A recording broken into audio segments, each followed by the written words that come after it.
Ciao tutti. Hello everyone. My name is Maximus, and this is Ignorance, the essence of racism. I think because of the time, it's very relevant that we need to start help teaching each other, help learning from each other, be open to teaching each other, be open to learning from each other, so that we can come together and unite in a way that's healthy, happy, free, involves justice, equality, and all those things that are preached, but don't exist as much in our reality, unfortunately. Okay, so my definition of ignorance is a lack of awareness that can be caused by a lack of information, a lack of knowledge, or a lack of want or openness to new information. So you can be ignorant if you have a lack of information. You think you have $10 in your pocket, $5 fell out, you didn't know, so you only have $5 in your pocket. You're ignorant to the truth that you only have $5 in your pocket because five fell out. Okay. Lack of want or openness to new information. If you don't have the intention to be open, you don't have the intention to learn, you don't have the intention to be open to new information, to change your perspective or have your perspective grow into something more profound, deep, a more true truth, then that's ignorant. You're not giving yourself the opportunity to learn more, the opportunity to truth. You believe that what you found or what you believe, believe, or think, or any of those kind of things, then you can potentially be ignorant to what the truth actually is if you're not continuously open, seeking new information. And this is what racism is. Racism is a lack of awareness and the lack of information of the truth. This truth is that we're all humans, and even beyond that, we all have souls. We are souls and spirits having a human life experience on here on earth. If racists were aware of that truth, or even slightly aware of a tiny bit of information about the true nature of what humans are and what this life is about, racism would be extinct. It would be accepted as wrong and ignorant, as well as shameful and destructive for life as we know it. Of course, we have religious wars, wars based off racism, wars based off borders, fake borders, imaginary lines, stuff, all different kinds of stuff of this nature. But those things would be extinct if one, the people in charge knew these truths, accepted them, and didn't try to suppress them. We'd obviously be in a very different place. We as humans have thoughts, feelings, beliefs, emotions, and love. None of these things are physical. They do not have matter. They do not have skin. You cannot strangle them. You cannot lynch them. You cannot crucify them. You cannot torture them, but they can torture you. Thoughts, feelings, beliefs, emotions, love connect us all. The same energy that we share with each other needs to stop being normalized as destructive or hateful. For a long time, we have been taught and programmed that we're always in competition with each other, we're always in battle against each other, survival of the fittest, things of this nature. We thrive better together. If one person does better, then energetically we do better because we're exchanging energy at all times with people, just at different extents, different levels, of course. This same energy that we share with each other needs to stop being normalized as destructive or hateful. I'll say it again. It doesn't have to be this way. We're all programmed this way. The programming can be changed. It feels like it is time for our programming to be one that unites us all. Religions are meant to teach us to love everyone and love always. So if we could just go to that core belief and discard all the unnecessary stuff that we don't need, that'd be cool. It's not supposed to separate us and even cause wars with each other. Religions are meant to unite us regardless of our differences and help us connect with a God, a higher power, a higher source. I cannot and will not believe that depending on where I am born or where I live, that I must believe something different, see something different, and hate what I do not believe or understand. There's some people that are born in a certain place and feel that they have to believe certain things, conduct life in a certain way. And if they were born in another place, this can be obviously completely different. So where's the truth? Where's the objective truth? The objective truth is the truth that is the truth, regardless of who's seeing it, regardless of perspective. Perspective is subjective. It's based on the subject, the person. So if we can go towards objective and not subjective, it would be great. It'd be amazing. Like I said, I cannot and will not believe that depending on where I'm born, where I must live, that I have to believe something different, see something different, hate what I do not believe or understand. I cannot and will not believe that life should be different for people who have a different color skin, stature, or gender. Doesn't make sense. I cannot and will not believe that our world is ending and we're at a point of no return. There's certain people who would like us, the masses, to think that. I'm not even close to thinking that. We can always create a better future for ourselves, and the future we need is a just one, a fair one, and an equal one. It's time. Doctors like Joe Dispenza have scientifically proven that our hearts, our brains, our feelings and emotions have an electric and electromagnetic charge, a vibration, that can be influenced and transformed by our thoughts, actions, everything. Finally, our science is empowering us and helping us become more aware of our true individual unlimited power. If racists knew that all energy they choose to put out, words, actions, thoughts, beliefs,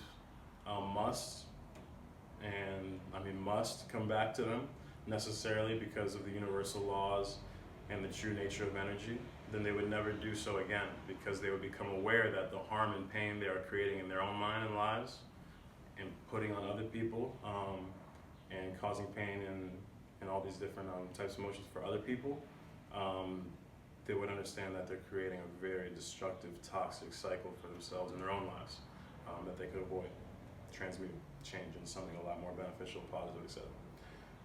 This is beyond acceptable, obviously, and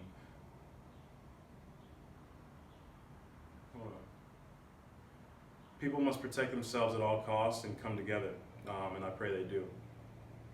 But when love is chosen over hate, when the most evil energy can be transmuted to the highest, most loving, most divine, beautiful vibration, it is a breakthrough. And this is a transformation that, and an alchemizing process that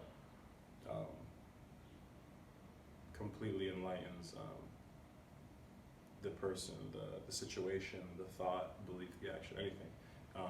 There's always an opportunity for our spirit, our essence, our reaction force to be greater than the initial force. Trip on the sidewalk, laugh at yourself, keep it moving. Trip on the sidewalk, wow, I'm so stupid, wow, I'm so clumsy. You can take it either way. Love can be found readily and easily in families. But these same families are comprised of humans that were raised and programmed a certain way by their parents, and their parents, and their parents, and their parents, as well as all the other people in their life, as well as the environment that they live in. The second we're born and come out of the womb, our subconscious starts taking in everything at all times. Everything at all times, every moment of our entire existence. Years and years of information, trauma, energy, experiences, pain, etc. But what becomes most important is how you choose to process this information. Unfortunately, this isn't taught in school, how to process information. We learn information, memorize information, study information, but it's less normalized and less popular to how we process this information. How do we emotionally digest this information and then reflect it back to others? How do we go through our certain experiences, etc., and be able to critically analyze these situations the right way, not overthinking them too much, not putting too much emotion into something that you won't remember in a year.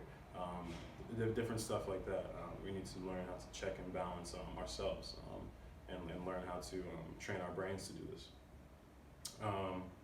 You have always had you have always had the power to choose how you process and learn from every experience, which is an informational experience. It's a learning opportunity. But like I said, we weren't taught this, and this isn't normalized. Nobody else has the power to choose how you process, how you think about, how you digest, how you learn from a situation. That power lies within the individual. Of course, if you're not aware of this or have ignorance towards this information, you'll develop belief systems and thought systems that you never asked for, and leave yourself open to the opportunity to get influenced and persuaded in the wrong direction by music, entertainment, the masses, etc. Because most of that stuff is destructive, it's not sustainable, it's toxic, etc. Much of which is destructive towards a consistently healthy life, mentally, physically, emotionally, spiritually. Not to mention how we are systematically weakened by the chemicals in our food, water, the air, radiation from our phones, electronics, satellites, drugs, etc. There's things that we obviously must do to combat these things, take care of our bodies. Our bodies normally heal themselves. We need to help our bodies heal themselves. Many ways to do that. We are naturally equipped to handle anything and transform anything through the will and the power of the soul and our unlimited and eternal connection with the one God or source, along with Mother Earth, the healer, the provider, everything one would need, naturally. I've seen my white mother love my black father. I've seen Chinese people, Chinese man have more soul and African-like substance to his character and essence, as well as we'd be more aware and informed about the history and impact of black culture more than the majority of black people I know. I've seen a white man cry about the various genocides that have been carried out upon black and colored people. It's powerful.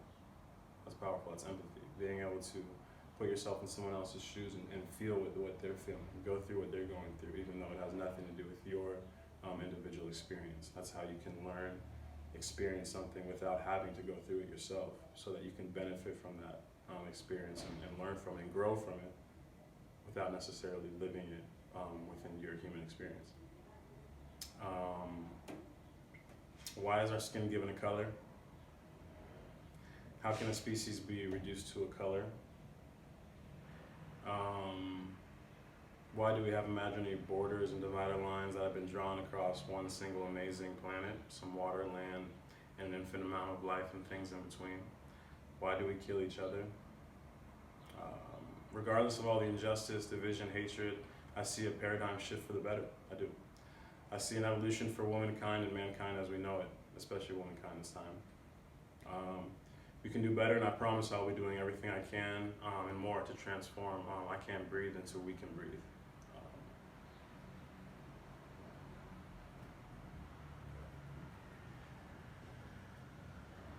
Not till we can't breathe, or I can't breathe. We can breathe.